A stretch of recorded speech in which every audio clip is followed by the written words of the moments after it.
I live at the Ananda village. My husband, Nayaswami Pranaba, also lives there as well. And so we're very happy to be with you today. A lot of old friends and new friends and a great topic. So I would like to begin by reading from Whispers from Eternity. Help me to win the battle of life. O King of Kings, train thou in me in the camp of discipline the noble qualities of calmness and self-control. Be thou their divine general, like Krishna of yore, invading against the invading hordes of darkness, passion, and greed. Protect the celestial kingdom of my mind against entry by the tenacious warriors of evil. Let thy banner of peace wave always above the strong castle of my soul.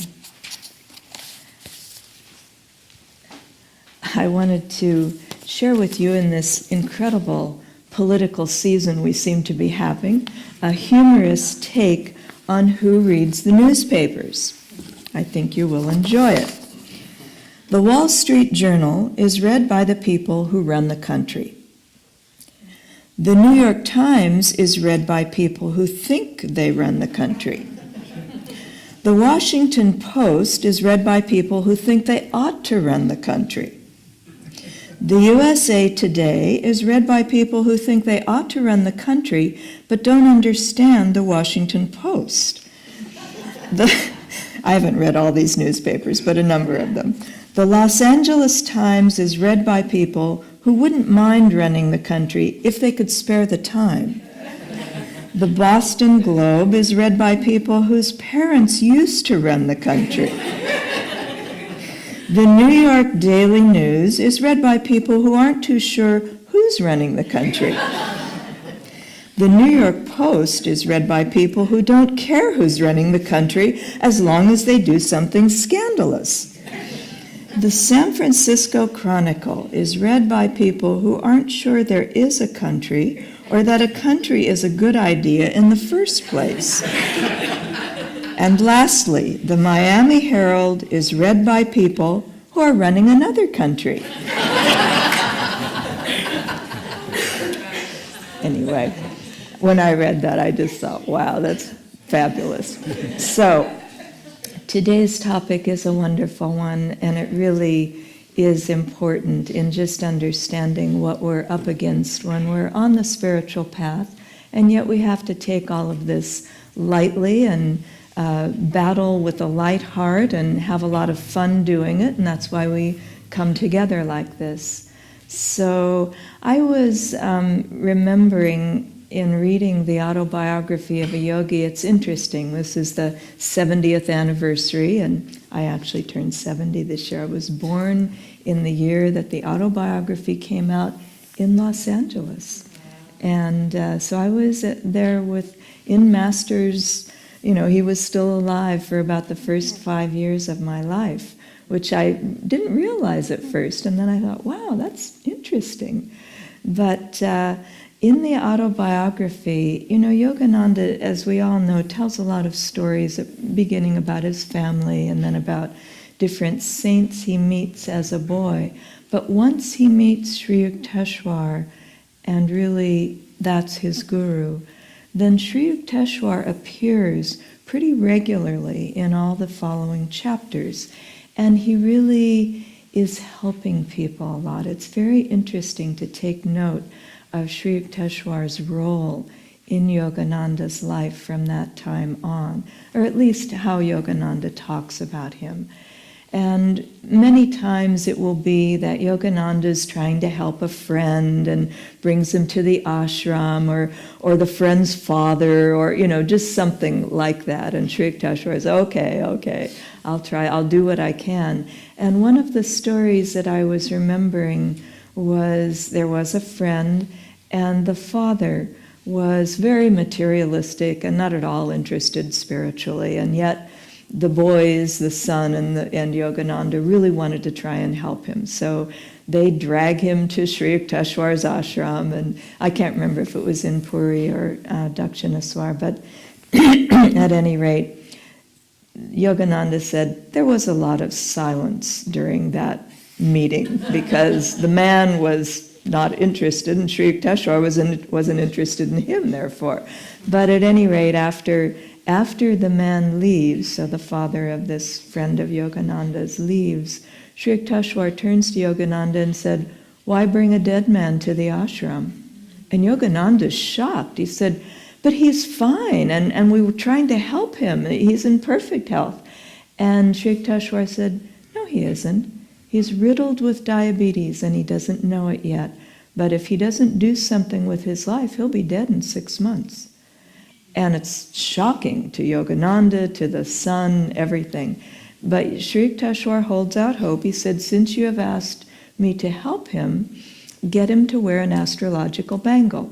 He won't do it and he won't want to do it, but try to get him to wear one and that will help."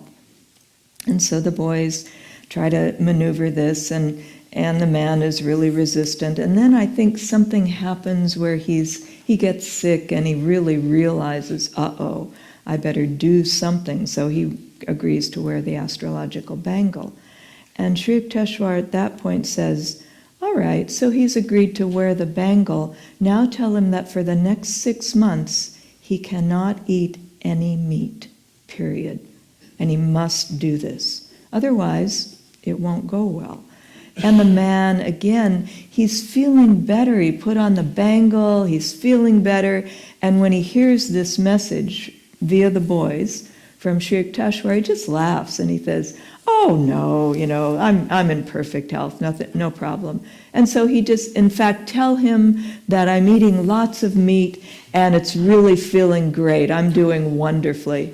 In 6 months, he drops dead at the height of looking very healthy. And it just reminded me of, the power of dark and light, the power of evil, meaning really simply ignorance and materialism, and it has its power over all of us to certain degrees. But in this particular story, here was this man who met an avatar, who was actually helped by him, and then his habits were so strong that he simply didn't want to do the rest of it. And so he could have been healed. He could have been completely healed. But he was so much in the power of darkness and of his materialistic habits and his ego. That's the big deal, the ego, that he couldn't let go. And so he just ignored it and died within 6 months. But that power, and as it says in the reading, we live in a world that's very fluid. It may not look like it because we have these bodies that are material and heavy sometimes and confining, but it's all very fluid. All of the bodies, all of the things we see around us, all of the energy, it's all energy and it's in motion, it's moving. And it responds to how we think. If we think about light, then in that realm, and it's center everywhere, circumference nowhere, so it's not as it appears to be. As Yogananda said, the world isn't unreal, it's simply not as it appears to be. And so in that realm of movement and energy and magnetism, we are our own center. And so as we act, that's what we draw to us in the way of thoughts, in the way of opportunities, all kinds of things, but on that level of consciousness. And so it's very amazing to think that we can create our own reality. And in fact, we have. People say, "Why did God do this to this person? Why did God do this to me?" No, you did it to yourself. We all did it to ourselves. But in one of the longer readings, Swami Kriyananda says, that's really the dividing line, is when we finally, after many, many, many lifetimes, come to the realization that we are the ones that choose. We choose to relate to different levels of consciousness, to different ways in the world. And because of our choices, that's why opportunities of all different kinds come to us, whether they draw us down into darkness and materialism and more of the ego, or whether they lift us up into light. And those dualities of light and dark, he says, they're always at work. There's no absolute darkness and there's no absolute light until we're one with God. So, up until then, it's all relative. And so we're moving relatively toward the light. But we can always be affected by darkness. And we're moving relatively toward darkness, but we can always be affected by light. And so it really comes down to the habits we develop in our lives every day. And that's why it's so important. One of Swami Kriyananda's first albums, vinyl, we went to Barnes & Noble yesterday and saw their whole display of vinyl albums. It's really out there right now. But his first album of music was called Say Yes to Life. Because if we just simply start affirming from wherever we're at, remember we're our own center, we move either in the direction of light or in the direction of darkness. And it's always happening. All the little choices we make, but the big movement, the big flow of energy that we want to get in tune with is the one that goes toward the light. And why is that? Not because it's good to be good, because it's good to be good. It's because about joy. It's about light and happiness and love and everything that we're always looking for. And all we have to do is every single day, every morning when I greet the sun, when I move forth into crowded ways, in my heart, Lord, ever so silently, I will always think of Thee. And, it's such a simple thing. I mean, why not do it? But again, we come back to the power of those states of consciousness, and a simple mood can flip us right into darkness. Even when we're really moving toward the light, don't be surprised by that. Can be old karma, who knows what it's from. But the power of it is nevertheless there and very strong. And that's why it's called the battle of life.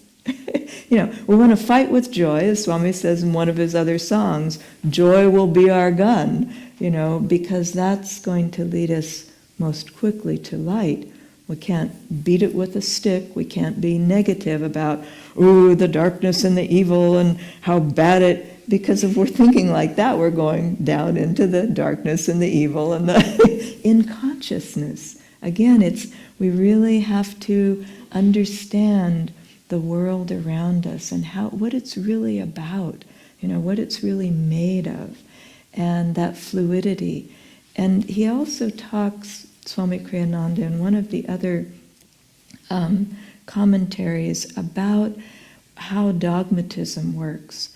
And he said dogmatism means some people rely, especially this is a thing about as you age, you can rely on dogmatism as fixity and as something that's stable in your life.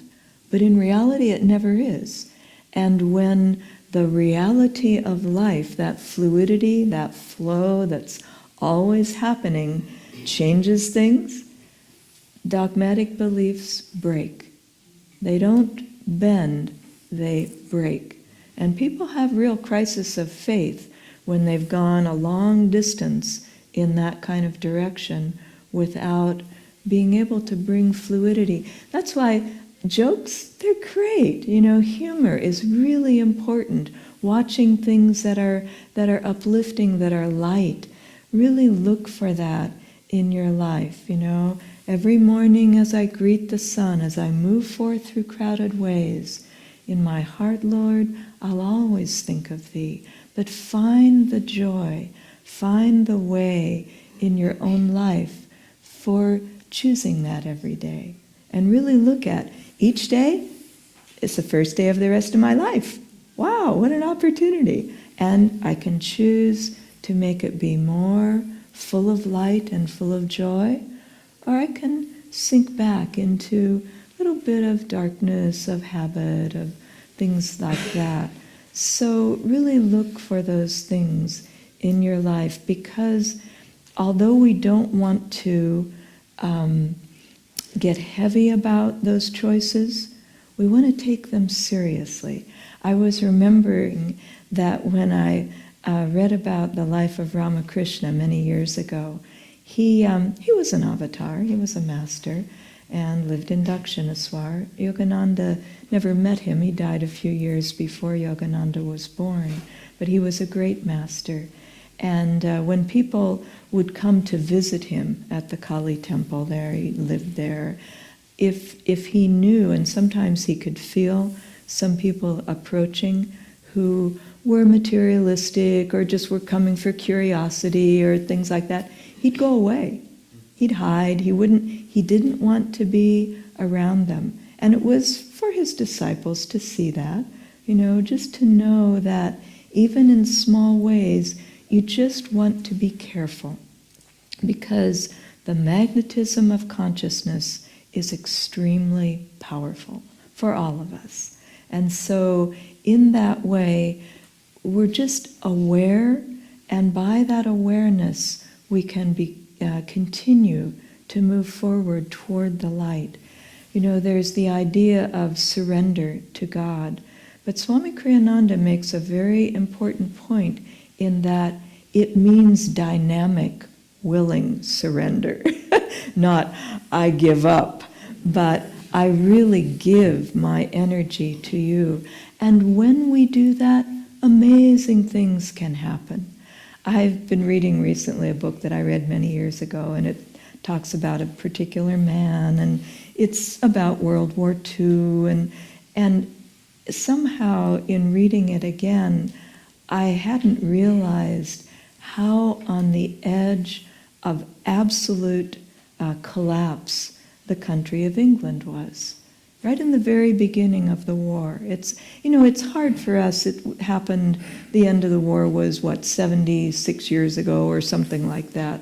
But it's like there was no hope for the country of England. Today we think, really? Can that really be real? But within a very short time, the forces of darkness, representing at that point Hitler and Germany and all of that, had moved within 1 year and taken over really all of Europe, right across that little channel, which is not very wide, 60 miles or something like that, not very wide. It was all dark, completely. France, Italy with Mussolini, all Germany, all the northern countries, all of it. And they had big plans to invade England immediately. And the only reason that it didn't happen was Churchill and Roosevelt, but energies represented by those two souls and it's so amazing how souls come together right at a crisis moment in the world, in history, to make things change and different.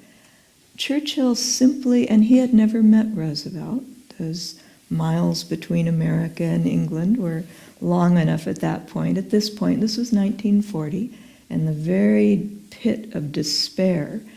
And everybody around, even the U.S. ambassador to England, and some of the people in England, and people in America, everybody was saying, "Oh, no, England's gone. It's just a matter of a few days now. It won't be there." And at that point, Churchill, came into power, May 1940, pit of despair, and what the message that he sent to Roosevelt, because it was his moment in time. He was a real fighter.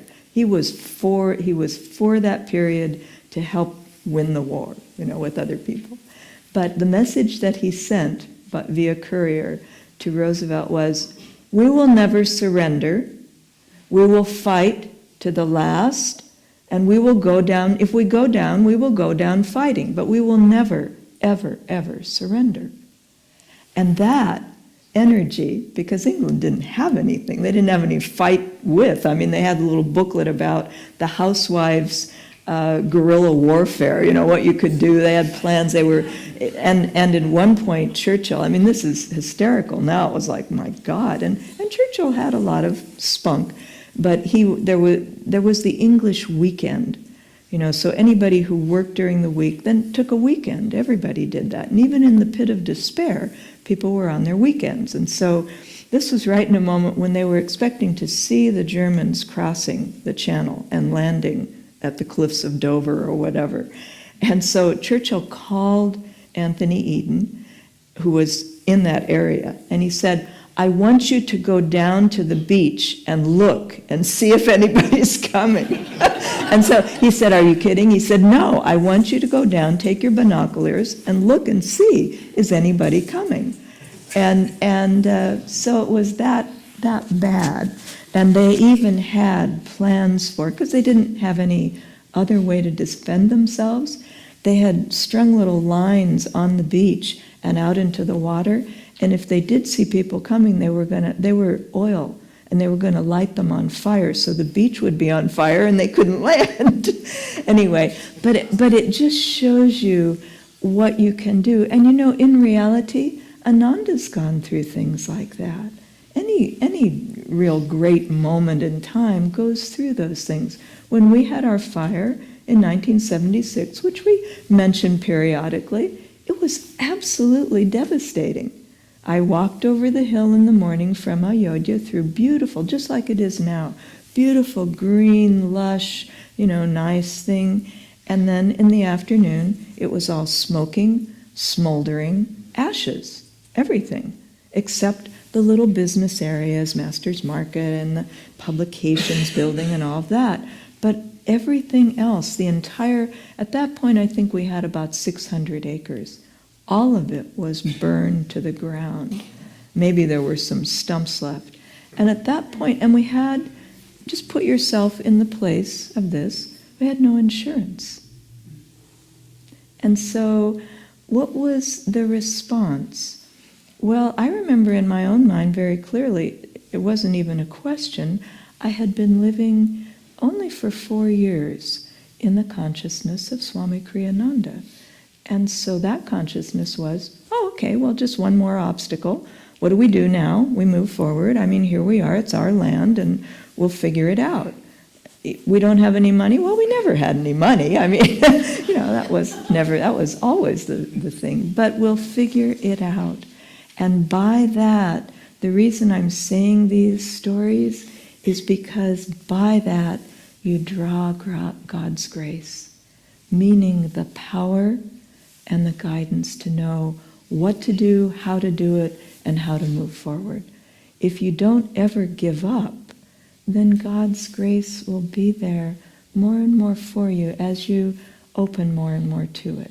And it's a good thing to remember because, you know, the world, remember Yogananda's thing, the world is not as it appears to be.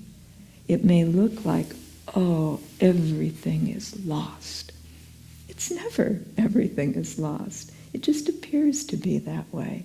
But there's always us and our energy and our moving forward, our positivity. And if we do that, that grace, the power, the light, has a place to flow through, out, and to guide you. Sri Yukteswar said to Yogananda, when Yogananda challenged him and said, so I've been with you for a while now, I want to know when will I find God? This was after he had the experience in cosmic consciousness.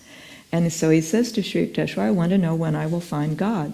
And Sri Yukteswar just laughs and he says, oh, I see, you're thinking that you need to have some visions and phenomenal experiences and all of that. He said there are 2 proofs to God.